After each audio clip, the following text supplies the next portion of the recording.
ونؤمن به ونتوكل عليه ونعوذ بالله من شرور أنفسنا ومن سيئات أعمالنا من يهده الله فلا مضل له ومن يضلله فلا هادي له ونشهد أن لا إله إلا الله وحده لا شريك له ونشهد أن سيدنا وحبيبنا وشفيعنا وسندنا ورحمتنا ومولانا محمدا عبده ورسوله. أما بعد فأعوذ بالله من الشيطان الرجيم. بسم الله الرحمن الرحيم. واذكر في الكتاب إبراهيم إنه كان صديقا نبيا. وقال أصحاب رسول الله صلى الله عليه وسلم ما هذه الأضاحي يا رسول الله؟ قال سنة أبيكم إبراهيم. حضرت ابراہیم علیہ السلام تا اللہ ډیر زیات خصوصیات ورکړي دي. نبی علیہ السلام فرمایي وی زما نیکه ابراهیم، نیکه وته وی، او د پیغمبر علیہ السلام نه پس د ټولو پیغمبرانو کې د لوی درجه خاون حضرت ابراهیم علیہ السلام تیر شوی دی. کله چې نبی علیہ السلام معراج ته لاړ نو حضرت جبریل علیہ السلام وته وی چې په اوم اسمان کې د ابراهیم علیہ السلام سره ملاقات شوی دی. نور پیغمبران په لاندې اسمانونو کې، ابراهیم علیہ السلام په اوم اسمان کې وی داستانی که ابراهیم دی سلام پہ واچوا. نو نبی علیہ السلام ور باندې سلام واچو، السلام علیکم ورحمت اللہ وبرکاتہ. او ابراهیم علیہ السلام چې جواب ورکړي د سلام نو د هغې نه پس وایي چې مرحبا بالنبی الصالح والابن الصالح، زما نیک بچے او زما نیک پیغمبر ته دی هرکلی وي. نو پیغمبر علیہ السلام ته الابن الصالح ویلی دی چې دا زما پاک او نیک بچے دی. او حضور پاک فرمائی یو ځل صحابه ته او فرمایل چې د ابراهیم علیہ السلام شکل څنګه وی انظروا الى صاحبکم، وی ما ته وګورئ زما په شان دغه شکلو. زه د ابراهیم علیہ السلام په اولاد کې ابراهیم علیہ السلام ته په شکل او شباهت کې نږدې یم. نو شکل د پیغمبر علیہ السلام او د ابراهیم علیہ السلام دا یو تیر شوی دی. او لوی خاصیت د ابراهیم علیہ السلام بل دا هم دی چې د نبی علیہ السلام د اکثر پیغمبران الله د په اولاد کې پیدا کړي دي. یو روایت کې راځي چې 4,000 پیغمبران د په اولاد کې پیدا دي. د نبی علیہ السلام نه 2,500 کاله مخکې تیر شوی دی، 2,500 کاله مخکې. د عیسی علیہ السلام نه 2,000 کاله مخکې تقریبا تیر شوی دی. او جناب 10 صحیفه 10 سپاره دا رب العالمین په حضرت ابراهیم علیہ السلام باندې نازل کړي دي. د لوی منقبت او ډیر لوی عزت او ډیر لوی عظمت دی. قرآن شریف کې په 25 سورتونو کې د ابراهیم علیہ السلام ذکر راغلی دی. 25 سورتونه او په 33 آیتونو کې، 25 سورتونه او 33 آیتونو کې دا ډیر لوی ذکر دی د ابراهیم علیہ السلام. او قرآن شریف کې الله فرمائی نبی علیہ السلام تا چې ته خپل امت تا د ابراهیم علیہ السلام واقعہ بیان کا. انه کان صدیقا نبیا، دی پیغمبرو او ډیر رښتونی پیغمبرو. هر پیغمبر رښتونی وي او رب العالمین بالخصوص دته د صدیق لقب ورکي او بل ځای کې د حنیف لقب ورکي چې د هر دین پرې خو دی او صرف رب العالمین ته متوجه و. د عراق خار بابل وتوي، اوس دا خار چې کوم کې ابراهیم علیہ السلام پیدا دی دا یو زمانه کې ختم شوی او بیا په 1922 عیسوي کې 1922 عیسوي کې د کندراتو کودای کېدله. نو هغې کې دا خار بیا راوتی دی، د هغې کندرات او دا خار او اوس غټ دیوال ته تو دی محفوظ پروت دی دا خار کم چې حضرت ابراهیم علیہ السلام پیدا شوی. او تاریخ لکی بعض مفسرین هم لکی چې کله ابراهیم علیہ السلام پیدا کېده نو د هغې زمانې چې کوم بادشاه نمرود نمرود به د عراق هر بادشاه ته په هغه زمانه کې وی. نو چې کم بادشاه هغه ته نجومیانو دا اطلاع ورکړه چې یاره یو الګ پیدا کېدو والا دی په دې را روان کال کې، او دی به ستا حکومت هم ختمی او ستا چې کم د پلار نیکه زوړ دین دی دا به هم ختمی، او ستا چې کم مذهب دی لکه نمرود به خلکو ته وی زه ستاسو خدای یم، او چې څوک به د نمرود دربار ته ننوتل نمرود ته به سجده کوله، نو وی ستا دا قصې پسې به ختمی، د دې مخالف د دې دشمن به. نو دا نجومیانو فرعون تم ویلي، ده تم نجومیانو وی. نمرود میټینګ راوغوښته او خپل خاص خلک وی دا چل څه به کوو، فیصله په دې وکړه چې کوم هلکان پیدا کېږي دا به وجنو.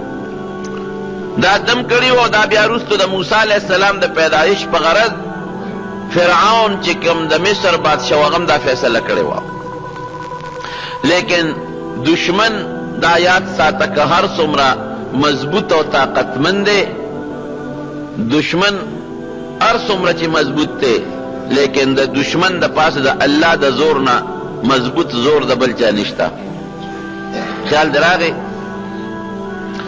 رب العالمین ورته په زړه کې دا واچوله چې کله ابراهیم علیه السلام د مور نه پیدا شو، ګوره لګیا دی د نمرود فوج، او چې کوم ماشومان پیدا کېږي په دغه کال کې هغه وجني.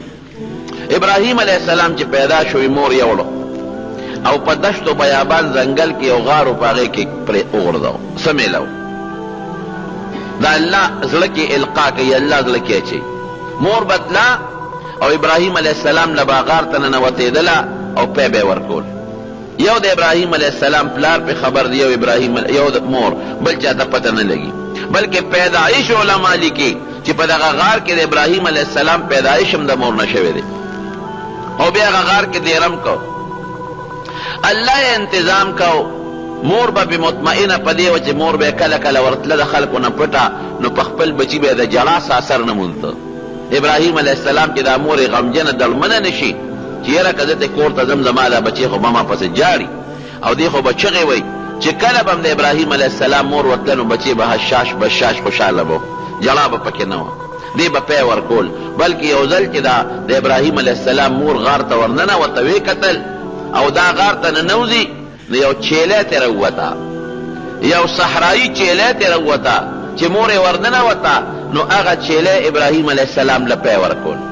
د صحرا چیلی الله مقرروي او ابراهیم علیه السلام له به هغه تی په خوله کې ورښکته کو، ابراهیم علیه السلام به هغه پی رول. نو په دې هر څه باندې خو مور پوهېږي که نه چې زما بچی په دې غار کې پروت دی، د شر مخ نه محفوظ دی، یعنې غوښه کم دی د شر مخ نه او د زمري نه محفوظ پاتې کېږي. زه به مړه کې به یې دام سوچو، زما خپل ذهن کې راځي چې یاره د نمرود دا کارندګانې زما مخکې لالی او رالی وجنې، نو بس زه ښه دا دی یو غار کې که چېرته مړ شو نو زما د سترګو نه پناه خو به مړ شي که نه، لیکن الله حفاظت کوي. په دغې خیال یې نه اچولی د الله په ډاډ، خو بهر کې د انسان زړه کې دام راځي. الله ابراهیم علیه السلام نه نشونما ورکړه او پروردګار لوی کو، چې لوی کو او مور سره بار روت او داسې د یو بل ته د اونو د بوټو ته نظر واچو، نو فورا د مور نه تپوس کوي بیبي د دې کائناتو او د دې اونو او د دې بوټو رب څوک دی، د دې خدای څوک دی، رب یې څوک دی؟ فورا دا تپوس کوي. ولې چې ویې کتل چې دا بوټي دا خو په خپله نه لویږي، یو ماشوم په خپله نه لویږي، دا بوټي به څنګه په خپله پاڼې وکړي او څانګې به وکړي او میوه به ونیسي، او دا خشته شینکبلې او دا مزیدارې اوبه او ښکلي ستوري، دا نقش و نگار چې وکړه مورې دا چا جوړ کړی دی؟ فورا دې تپوس کوي مورې دا ته چې یې ستا رب څوک دی؟ مورې زما رب څوک دی؟ زه چا پیدا کړی ما؟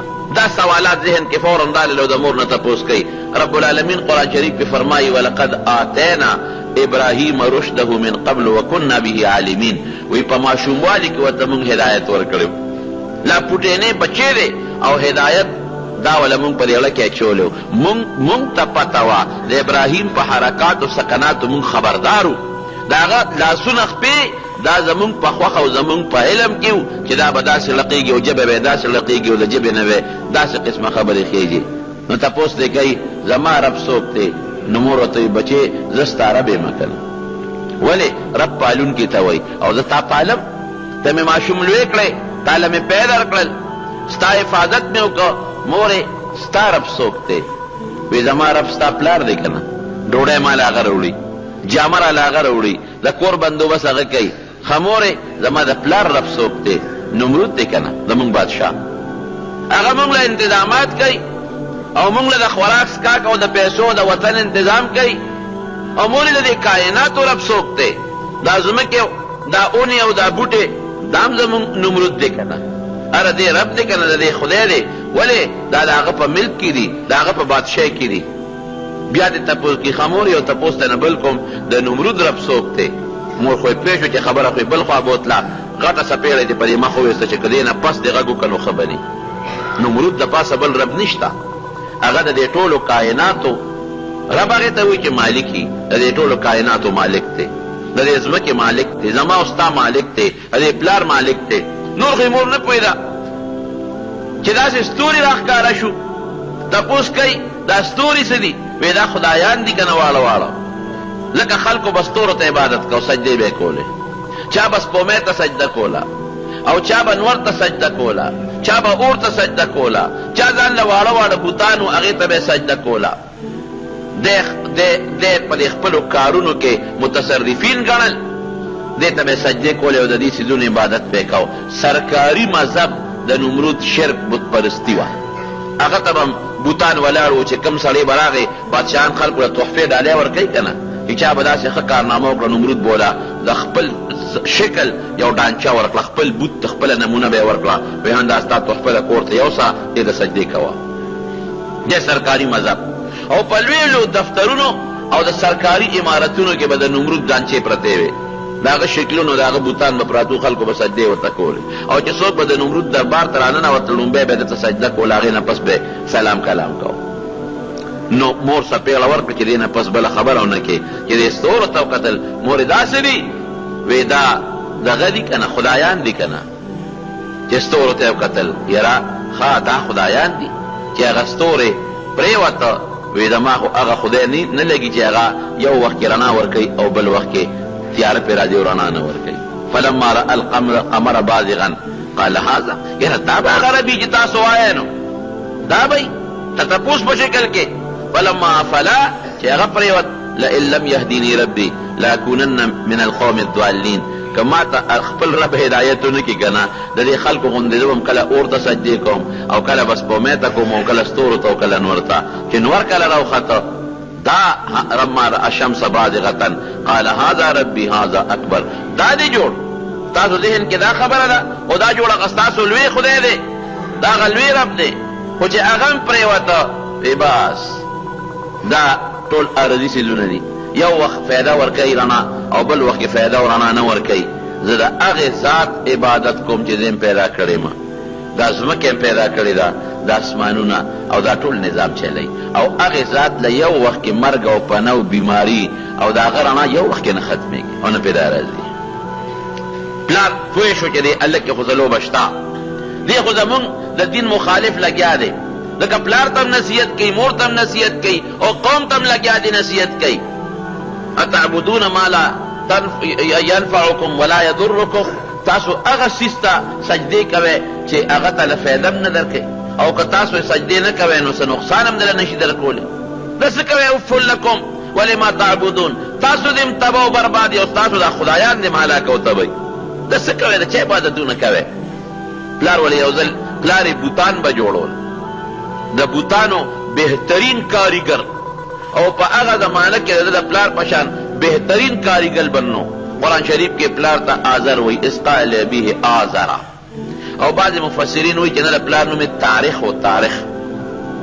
خو علما لیکي چې څوک وایي دا آزر یې ترو تاریخ یې پلارو، خو علما لیکي چې نه د پلار نوم یې همدقه آزر و تاریخ یې لقب و. بعض انسان په دو نومونه یادېږي، او اصل کې آزر د یو غټ بوت نوم و. لکه اوس خلک نومونه ږدي نو ځان سره په خپل نوم کې د الله نوم راولي، عبدالله، عبدالرحمن، نو هغوی به د غټو غټو بوتانو نومونه ځان له ایښودل. نو آزر د یې د پلار نوم و. نو پلار به یې بوتان جوړول او هغه بوتانو ډانچې به یې جوړولې، ډیزاینونه به یې جوړول. دی یې بلد و چې دې بوتانو سره دی بلد شي، دله به یې ورکه او پلار یې لوی سړی و، د نمرود د بادشاه د دربار لوی سړی و. د هغه دربار ته به ته راته نو خلکو به یې د پلار ډېر لوی قدر او ډېر لوی عزت کو، ولې خدایان جوړوي. الله عیاذ بالله. نو دلی به یې بوت ورکړه چې دی ورسره بلد شي، بچې دا یوسه او بازار کې خرڅ کړه په دومره پیسې باندې. نو ده به د پلار په مخ کې په اوږه اوچت کړه، او چې د کور نه بار به یې ویسته نو خپې ته به یې وله پړې واچو، او هغه پړې به یې پرسې په اوږه واچول او راښکه به، او چغه به یې واله چې هغه شی چې ضرر پکې شته او نقصان پکې شته او پیدا پکې نه څوک اخلي. خلکو به ځان رامنډه کړې، او زمونږ خدای ځان پسې راښکه، دا څه کې روچت به یې که به یې ترې واخېسته. ابراهیم علیه السلام به خلکو شکایت به یې پلار ته ورسو چې دا ستا دا زوی خو ګوره دا چل کوي. پلار سره به ناست و، هغه به دا ماشوم دی دا ډانچې جوړوي د بوتانو، هغه خپل سامان به ورسره و سټک مټک او چې په څه باندې یې کان یې تراشي، دی به ناست و، او چې کله به یې هغه بوت له پوز او یا سترګې جوړولې ده به غلې غوندې یو ټس ورکړه، هغه دړه به ترې لرې جدا شو. نو چې دړه پوزه ترې جدا کړه نو بوت خو ختم شو، منډه به یې کړې. د ماشوموالي نه الله وایي ولقد آتینا ابراهیم رشده من قبل وکنا به عالمین. نو پلار ته نصیحت کوا، مور ته نصیحت کوا، قوم ته نصیحت کوا. بلکې یو روایت کې دا راځي چې پلار په ویرېد، مور ورته ویې ګورې که نمرود بادشاه خبر شو موږ له به سزا راکړي، نو د خپله لاسه یې بوته او بادشاه ته یې مخامخ کېنه، زموږ دا بچی دی موږ دله راوستی دی. دی داسې داسې خبرې کوي، هسې نه سبا تا ته څوک شکایت وکړي نو بس کېوت یې مړی که مړی که چې موږ ترې خلاص شو. یاره دا خو ماشوم دی، بادشاه ورته وایي که زه اوس وجنم خلک به چې ماشومان وژني، پرېږدې وځه نصیحت ورته کوه ټیک به شي. بادشاه به هم خوشحاله شو چې دا پلار خو زما دونه تابعدار دی چې خپل بچی راله په خپله راولي چې مړی که. الله رو رو لویو او لګیا دی نصیحت به یې کو، قوم ته به یې هم کو، پلار ته به یې هم کو، مور ته به یې هم کو، دننه بار او ناشنا نصیحتونه به یې کول. داسې نصیحت به یې کو، وګورئ دا دومره کائنات چې پیدا کړي دي دا بوتان نشي پیدا کول. دې له خو سترګې تاسو جوړې کړي، دې له خو لاسونه تاسو جوړ کړل، دا خو مخکې کاڼې پروت و، او دې له خو په سټک باندې او په آلاتو غوږونه تاسو جوړ کړل. نو دې څه کولی شي دا بوت؟ که یو لته ورکوې خو غورځېږي. دا تاسو په کومه ګمراهۍ کې پراته دا هغه رب عبادت وکړئ چې دا کائنات یې پیدا کړي، او دا بوت د کوم کاڼي نه پیدا دی هغه کاڼی پیدا کړي، او دا ځمکه او د اسمانونه پیدا کړي. قوم به جواب یاره موږ ته نور دلیل در سره نه وایو، په دلایلو نه پوهېږو، خو به زمونږ پلار نیکه چې کوم عبادت کوو هغه عبادت به مونږ هم کوو. ابراهیم علیه السلام په دې کوشش کې چې کله یو داسې مسله جوړه کړم چې دا قوم پې ملامته کړم، او ورو ورو لوېده. یو ځل یې قوم روانو اختر میلې له، یو لویه عبادت خانه وه چې په هغې کې به بوتان پراته ولاړ به پکې. قوم د اختر میلې له روان دی، او طریقه به یې دا وه چې د اختر میلې له به تلل نو خوراکونه به یې راوړل، د هغه بوتانو مخکې به یې کېښودل چې زمونږ د دې بوتانو نظر پرې ولګي او بیا مونږ د اختر نه راشو دا به برکتي شوي. میلې له تل ابراهیم علیه السلام ته وایي ته مونږ سره میلې ته نه ځې؟ ویې نه. ولې؟ زما طبیعت برابر نه دی، انی سقیم، ذهني ټینشن یې کنه چې دا ټول قوم په کوم طرف روان دی، زما طبیعت برابر نه دی. دوی چې څنګه لاړل میلې له اختر له ابراهیم علیه السلام تبرګې واغېشت او نیغ په هغه عبادت خانه ورننوت.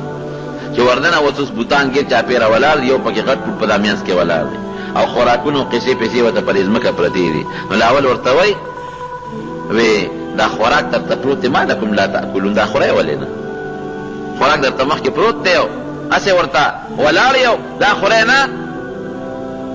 دا خبر دا سره ولې نه کوئ؟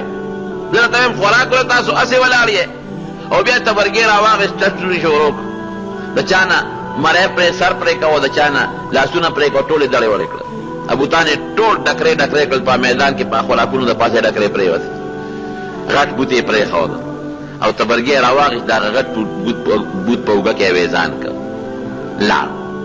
قوم چې د اختر د میلې نه څنګه راغی او ویې کتل چې راځئ اوس به ورځو چې هغه خپل خوراکونه وخورو، ورننوتل هغه ټول بوتان یې ډکرې ډکرې پراته او تبرګې دا غټ بوت په اوږه کې یې ویزان دی. هلکه دا چا کړي دي؟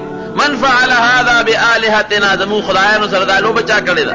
داسې قمقل قوم، د بت پرست قوم او د مشرک قوم نه قمقل قوم په مخ د ځمکه بل نشته دی. د مخلوق عبادت کې د خالق ولې نه کې؟ تا په خپل لاس یو شی جوړ کړه، هغې عبادت کې د ځان نه مچ نشي چللی، مچ تا نه به بیماري د کم ځای لري، د ځان نه ماشي نشي چللی، او تزان له فایده نشي ورکولی، تا له به زوی درکړي، ستا له بیماري به درکړي، دا کوم ځای کېدی شي؟ بهر کیف سمعنا فتى يذكرهم يقال له ابراهيم. هلکه دلته یو هلک دی ابراهیم یې نوم دی او زمونږ د ابوتان په بدو یادوي، دا همغه کړي دي. ښه تاسو ورته اواز کې اوس د ابراهیم علیه السلام مقصد هم دغه و چې شکر دې کار وشو. یو ته نصیحت کومه اچته مني، بس مقصد زما هم دا دی چې دوی ما وغواړي او ټول مشران کشران یو د هغې په مخ کې دا دعوت وچلو. دا غلطي بعضې وخت کې دا کافر او د مشرک نه خدای کوي. لکه موسی علیه السلام فرعون دوکه نه شو، ټول خلک یې راوغوښتل او هغه ساحران جادوګر یې هم راوغوښتل او مخامخ یې مقابله جوړه کړه. نو مقابله خو موسی علیه السلام وګټله، د ټولو خلکو مخکې وګټله، نو جادوګر ټول مسلمانان شو. ابراهیم علیه السلام خو د خدای نه هم دا عروض غوښته چې یو پسې به څه ګرځم، پرېږده چې دا ټول راغونډ شي چې د ما حق ښکاره شي. تا دا کار کړی دی زمونږ خدایانو سره. ابراهیم علیه السلام ورته څه وایي؟ خدای بندګانو تماچه چې چا سره دغه کوي، ټوپک چې چا سره نو مجرم هغه تبرګې د چا په اوږه کې پروت دی. هغه نه تپوس وکړې بابا سره خو تبرګې په اوږه کې اویزان دی که نه، خو چې تبر هغه سره دی خو غزار به هغه کړي که نه. بل فعله کبیرهم هذا، دا مشر نه، دا بټ بټ سترګې چې یو تاسو جوړې کړې دي، دا لوبه خو ده کړې، دا چې کوم هر څه یې کړي دي. ولې وسله هغه سره تبرګې وکړې تاویزان، ما نه تپوس تبرګې هغه تاویزان تپوس ما نه کوې. هغه یو بل ته وکتل چې ګیر یې کړو، خو دله ته جواب ورکړې. که دا ورته وی چې نه هغه غزار نشي کولی، خو موږ خپل ځان په خپله ملامته وګڼو، غزار نشي کولی، نو خدای ورته څنګه وایي؟ که دا ورته وایې چې خبرې نشي کولی، ښه چې خبرې نشي کولی، تا له به خاوره زوی درکړي، ستا بیمار به جوړ کړي، باران به وکړي، زوله او سیلی او ګلی به راولي، بې عبادت ولې کوې؟ نو ته تپوس وکړې کاکا نه که تبرګې په اوږه کې پروت دی، تپوس ته وکړې چې دا دې ولې دا ټول ټکي سترې کړي دي؟ په خپله نیغ ولاړی او دا ټول کشرانو ته غوسه شوی جوړ څه چل شوی دی او په خپلو دې جوړ شروع کړی ده چې بل چا دا وهل، دا مشر یې مخکې ولې نه وهه؟ تپوس وکړې. یو بل ته پټ وایي چېرې واقعي دا هلک خو رښتیا وایي، دې خو نه خبرې کولی شي او نه زمونږ جواب کولی شي او نه تبر لقولی شي او نه دا نور خدایان بچ کړل. څوک چې راغی او دا ټول یې مړه کړل او ختم یې کړل، ده غواړو غږ ونه کړه چې زما دا بچي ولې وجنې دا واله، دې به موږ له څه خیر راکړي. ابراهیم علیه السلام ورته هم اقصې وایي، ولې ته خو جواب نه کوې؟ نه ګوره نه خبرې کولی شي، نه ستاسو خبره اورېدی شي، نه لاس لقولی شي، نه ځان نه مچ شړلی شي، نو دې به تاسو له څه خیر درکړي او نه دا خپل بچي دا واړه واړه دا بوتان چې دا ډکرې شو دی بچ نه کړی شو چې ژوند دی ورسره دی، تاسو به د مصیبت او تکلیف نه څه بچ کړي. بادشاه ته اطلاع میلو چې زمونږ هغه خدایانو سره خو یې دا لوبه کړې، ویری ولې تاسو؟ ابراهیم علیه السلام لاړ دربار ته، چې څنګه لاړ خلکو خو به سجده کړله، ده خو سجده ونه کړه. تپوس ته کوي دا ما ته سجده ولې ونه کړله؟ وایي زه خو د الله نه ما سوا د خپل خالق نه بل چا د سجدې نه کوم، زما دا تندې به هغه چا ته لګي چې د دې خالق او مالک دی، بل چا ته خو سجدې نه کوم، سجده به یو الله ته کوم. ولې وایي زه ستا رب نه یم؟ نه ته خو زما رب نه یې، ستا رب څوک دی؟ زما رب خو هغه ذات دی چې ته پیدا کړې، خلکو له ژوند ورکوي او خلکو له مرګ ورکوي. وایي ښه مرګ او ژوند زما اختیار کې نه دی؟ وایي نه دا خو ستا اختیار کې نه دی، دا خو د یو بل ذات په اختیار کې دی. ربنا الذي یحیی ویمیت، بل ذات دی هغه خلکو له ژوند هم ورکوي مرګ هم ورکوي. وایي دا خو زه کولی شم، وایي ته نشې کولی. بس حکم یې وکړه جلاد ته، وایي دغه د یو سړی راونیسه، راوینې و یو بې ګناه سړی، وایي سر ته وه سر یې ته وه، وایي دا ما مړ کړه که نه؟ او په یو پانسیګاټ کې یو سړی پروت و چې په هغه د مرګ اعلان شوی و. وایي دا خو منې که نه چې دې پانسي کېږي ګنټه دوه پس وې او پاتې دې پانسي کېږي. وایي دا مې ماف کړه، خوشې مې کړ، دا مې مړ جمدې کړه او هغه جمدې مې مړ کړه. اوس بېوقوف دی که نه؟ بېوقوف په دې دی چې مړ جمدې کول خدای ته نه وایي چې دا چا نه دې کفاره ووایه دا را جمدې کړه، د ده دا سر یو ځای کړه او دا جمدې کړه، او دا سا خو دې ته ونه ویسته، دا خو ته یې الله ویسته، او دا کوم جلاد چې کوم لاس وړه او دې لاس کې را طاقت چا پیدا کړی دی؟ دا خو الله پیدا کړی دی. خو هغه وایي راشه په دې دا بېوقوف نه پوهېږي، ورته وایي ښه دی یو چل وکړه که نه، دلته خو به یې مرګ او ژوند زم کولی شمه. نو د انور او سپومۍ دا زما رب راخېجئ، د انور د دې مشرق نه یې راخېجئ، ځکه نه که ته رب یې د دې مغرب نه راوخېجئ. فبهت الذي کفر والله لا یهدي القوم الظالمین. الله بس دغه دی پریشانه شو چې واقعي که زه ورته وایم چې د انور خو زه راخېجوم، دا ما راخېجولی دی، نو دی به وایي چې ښه ستا نه مخکې چا راخېجو، دا خو ستا د پیدایش نه مخکې لا نور را روان تیس مې راخېجو، ستا نه مخکې لا چا راخېجو، ستا د پلار زمانه کې چا راخېجو، او چې ته مړ شي بیا به څوک راخېجي؟ جواب ورسره نو. بس فوراً اعلان وکړ، وی جیل کې واچوي. ابراهیم علیه السلام یې جیل کې واچو او یې دله مضبوطه سزا داسې ورکوم چې مخلوق ته عبرت والي. وی اور بل کې او خپلو خدایانو ته هم چغې ووهئ، اور بل کې، او داسې مضبوط اور بل کې چې د عبرت نشان وګرځوم چې آینده دپاره زما د خدایانو بل څوک انکار نه کوي او زما نه ما سوا بل څوک رب ونه مني. د ابراهیم علیه السلام خو یقین راغلی دی، ښه مضبوط کلک یقین د الله په ذات. یو ځل د الله نه په خپله تپوس وکړو، رب ارینی کیف تحیی الموتی، الله ما ته وښایه چې دا مړي څنګه ژوندي کې. قال اولم تؤمن، تا ولې په دې یقین نشته څه؟ قال بلا ولكن ليطمئن قلبي، الله زما خو په یقین شته، خو چې په سترګو ووینم اطمینان به زیات شي کنه. یو سړی چې یو خبره واوري نو جدا علم یې وي، او چې په سترګو وویني نو جدا علم حاصل شي. چې دې په دې خپلو سترګو ووینم لږ اطمینان به مې زیات شي. الله ورته یې ښه داسې کار وکړه چې څلور مارغان وساته، فخذ اربعة من الطير فصرهن الیک، څلور مارغان ځان سره بلد کا وساته، څلور مارغان یې پې وساتل ځان سره بلد کړل. وی دا اوس مړه کا حلالې کا او قیمه قیمې کا واړه واړه، یو ځای یې قیمه کا، یو ځای سره د پڼو سره د خپو او سره د سرمنې او سره د کلمو ټول چې پټې شی ته کم نه کې. ثم اجعل على كل جبل منهن جزءا، او دا چې څومره ستا د علاقې غرونه دي په یو یو غر باندې لږه لږه غوښه کې هر په دې خپلو سترګو باندې لیدلي دي. هېڅ قسمه یره او خفګان یې په زړه کې نه راځي. تاریخ لیکي، مفسرین لیکي چې دومره اور یې بلکې چې یو میاشت یې ولا خشاکونه راوچلو، یو میاشت یې خشاکونه راوچلو، او دونه خطرناک تو د هغې چې د دې اور د پاسه مرغۍ نه شوه تېرېدلې. که مرغۍ به پرې تېرېدله نو په هوا کې به سوځېده، دونه اور. نو قمقل بې وقوف خو په دې او ځان له یو محل جوړ کړه اور سره، هغې محل سره خوا کې اور بلکې چې دې تماشا وکړم چې دې به څنګه سوځېږي. بیا چې راوسوس به اور ته ورغورځئ څوک، ولې چې ابراهیم علیه السلام ورغورځئ خو ورغورځولو والا به هم ورنږدې کېږي، د هغې خو دونه ته و چې هغې ته څوک په شلګونو ګزونو کې نږدې ودرېدی نه شي. ښه ده سره به اوس څه کوو، دې اور ته به یې څنګه ورغورځوو. شیطان د انسان په شکل لارې چلې ورته وښو، وی داسې کار وکړې منجنیق به یې ورته وې، داسې د دې ټال په شکل څیزونه دي په جهنم، د جهنم نه ګیر چاپېره خښ دي، دا جهنمیان به هغې کې اچئ او د جهنم ته به یې ورغورځئ. الله دې مساتي. ورته چلو خو داسې یو ټال جوړ کړې او دې په هغه ټال د پاسه کېنوې او ټال له جوټه ورکړې، نو چې څنګه هغه ټال د اور دې منځ ته شي نو پړې به وشلوې نو دې به ورغورځېږي. تېره دا خو واقعي هوښیاره خبره ده. نو د سیخونو یو لوی ټال یې جوړ کړ، ابراهیم علیه السلام یې پې کېنو، خو چې ټال له جوټه ورکوي ټال حرکت نه کوي، فرشتو کلک نیولی دی. شیطان بیا د انسان په شکل راغی، دی خو د مسلمان دشمن دی او د پیغمبر خو غټ دشمن دی. وی دا ټال خو نه ډکوي، وی داسې وکړې جینکۍ راولئ او سرونه یې سرتور کړې، ولې چې کوم ځای ته سرتور سر جینکۍ راشي هلته د رحمت فرشتې نه بیا. دا یاد ساتئ نو زمونږ زنانه د بې حیایۍ ژوند تېروي، سرونه یې سرتور کړي په کور کې دننه، د ښځو چې سر توري او یا عورت یې ښکارېږي نو دغه ځای کې د الله د رحمت فرشتې نه ټینګېږي تښتي. یا چې کوم ځای تصویر د جاندار، تصویر د جاندار د زیرو، هلته هم د رحمت فرشتې نه، تصویر حرام دی. بعضې خلک په دې موبایلو کې تصویرونه ساتي، دا ګوره ډېر لوی جرم او لوی ګناه ده. تصویر که په موبایل کې وي او که تصویر په کاغذ کې وي او که د بوټ ډانچه جوړه کې، د دې ټولو یو حکم دی، دا خطرناکه لویه ګناه ده.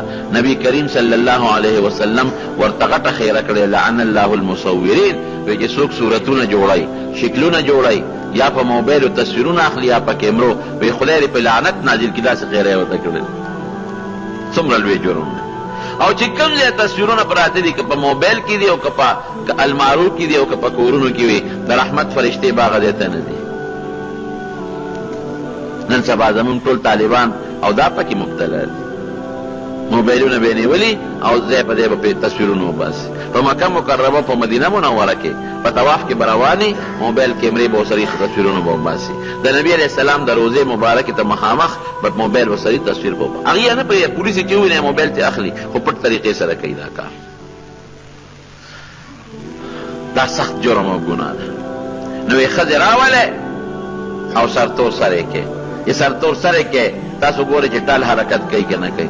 زنانې راوستې هغې سرونه سرتور کړل یو بل سره په ګډا شوې فرشتې د رحمت لاندې ټال اوچت شو.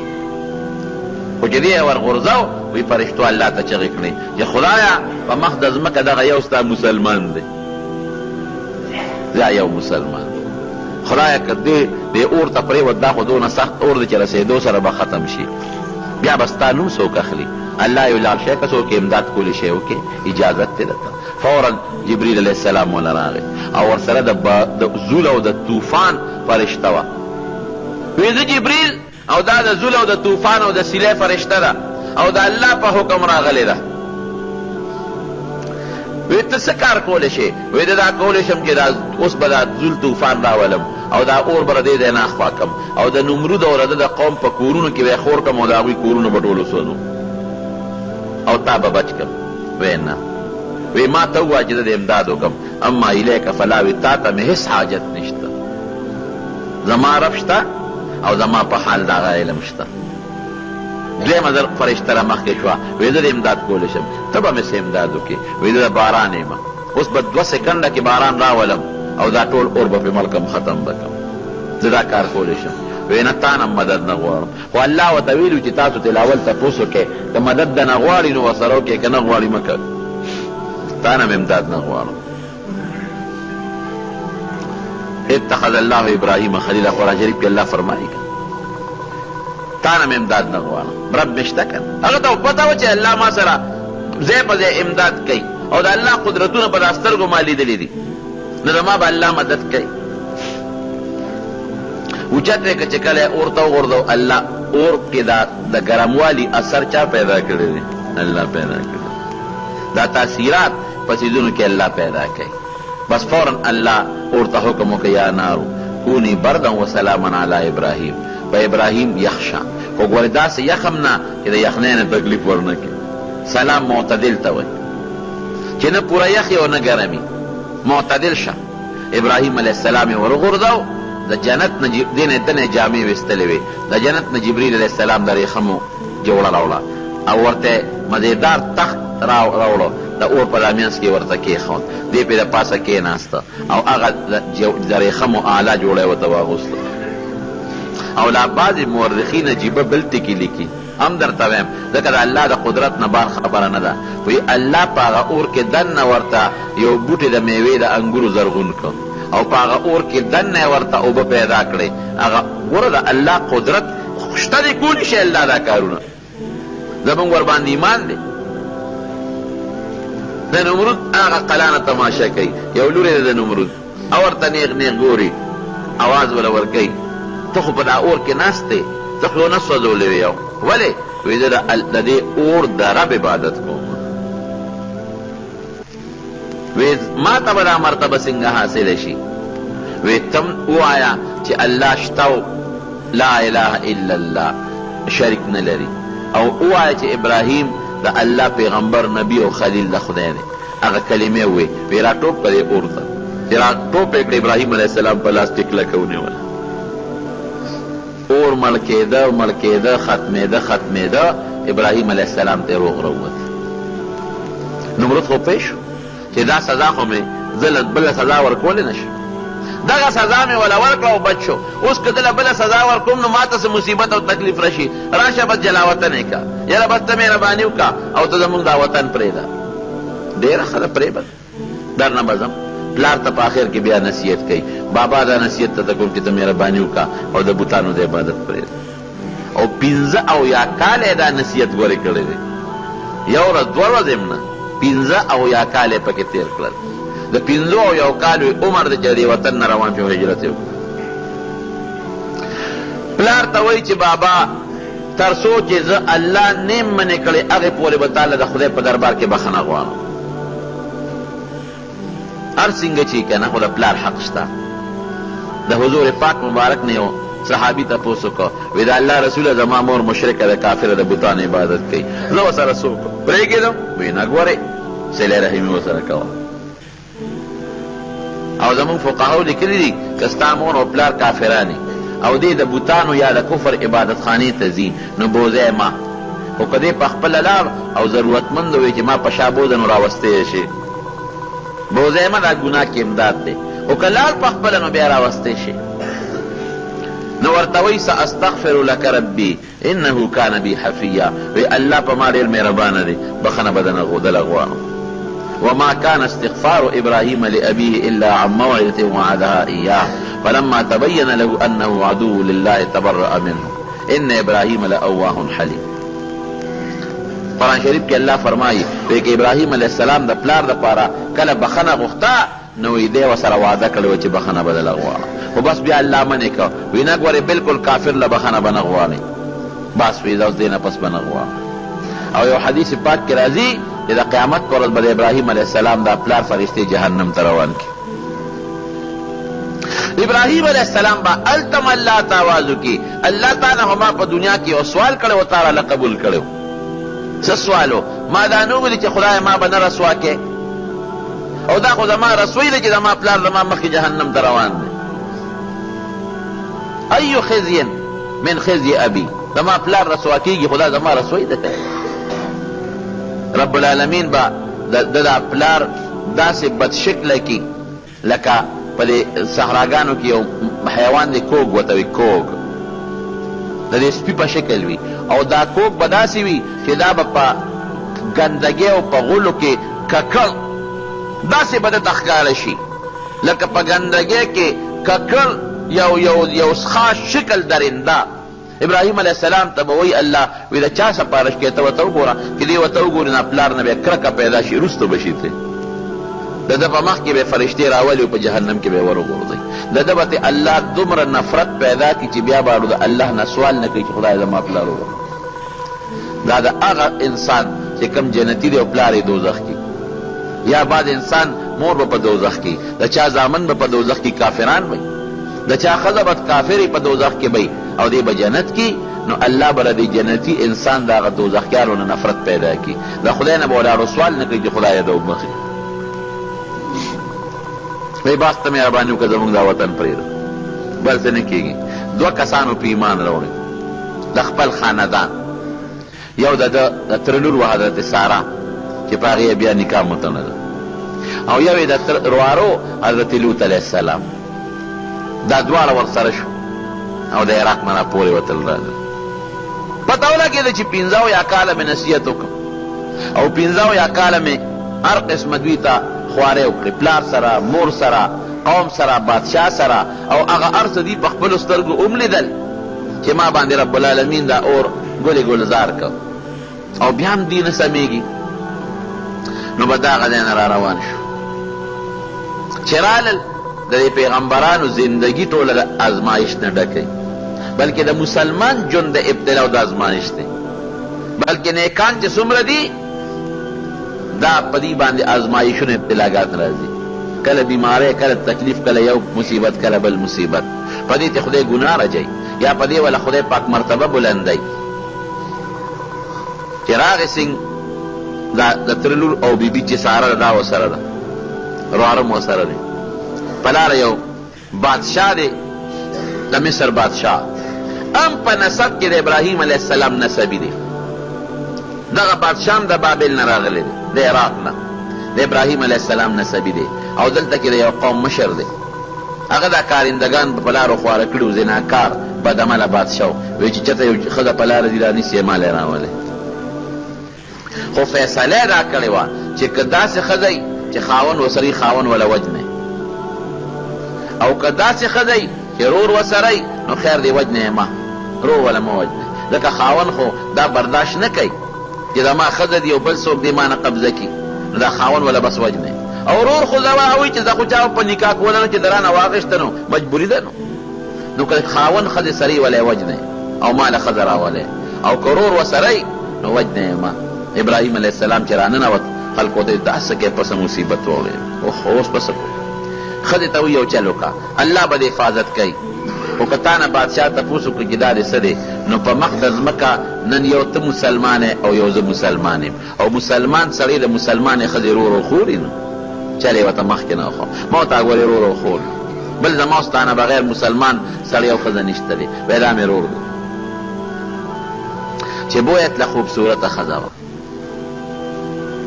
نبی کریم صلی الله علیه وسلم فرمایي بخاری شریف کې حدیث دی او په مسلم شریف کې مشته. بادشاہ کوټې ته دم نه کړه او چې کله ده ته لاس دې ښځې ته اچو لاسونه به شل شو او خپې به شل شو پالج به و او لاندې به پرېوته ګوتې به هم دې ته ونه رسېدې.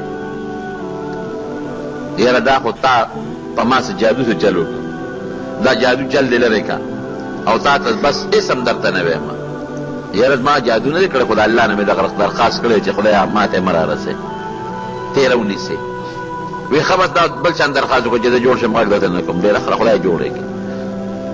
هرس په انسان غالبي هوس چې بیا به اراده وکړه بیا به لاسونو خپو پالش په ځمکه درې درې راچلو اخره کې نوکرانو ته وایي وی ما له انسان نه دی راوستی چې پیری م راله راوستی ته څوک یې وی دا قصه یې ورته کړې ده زما خاوند ابراهیم د چا زوی د پلانکي د کم کلي د عراق د پلانکي اخو پوه شو چې دا خو معلومیږي چې دا سړی نیک سړی دی او دا پیغمبر دی.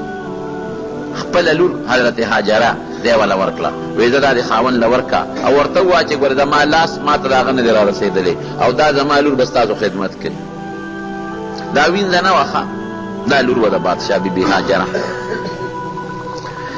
دا چې لاړه اوس غریبه په دې فکر کې ده چې خاوند خو خامخا که زه زرها ورته ویم چې ما ته یې لاس نه دی را رسېدلی نو دا خاوند زړه کې په هغه وسوسه لازمن وي. څنګه راله په جړا ده ابراهیم علیه السلام ته وایي وی ګورې هېڅ فکر چې ونه کړې د ظالم نه الله زه محفوظه ساتلیم. حضرت ابراهیم علیه السلام ورته وایي ما ته دا ځکه مه وایه چې ما ته الله پردې لرې کړې او دا ټول حقره حرکات ما په دې خپلو سترګو ولیدل. دا شک مې نشته ما ولیدل هر څه. هغې بیبي هاجرې سره نکاح وکړه ابراهیم علیه السلام او د هغه ځای نه رالل شام ته کوم ځای کې چې بیت المقدس دی. نو یو بیبي حضرت ساره او بله حضرت هاجره. د بیبي هاجرې نه وله خدای زوی ورکړ. د ابراهیم علیه السلام عمر دغې وخت 15 اتیا کاله دی.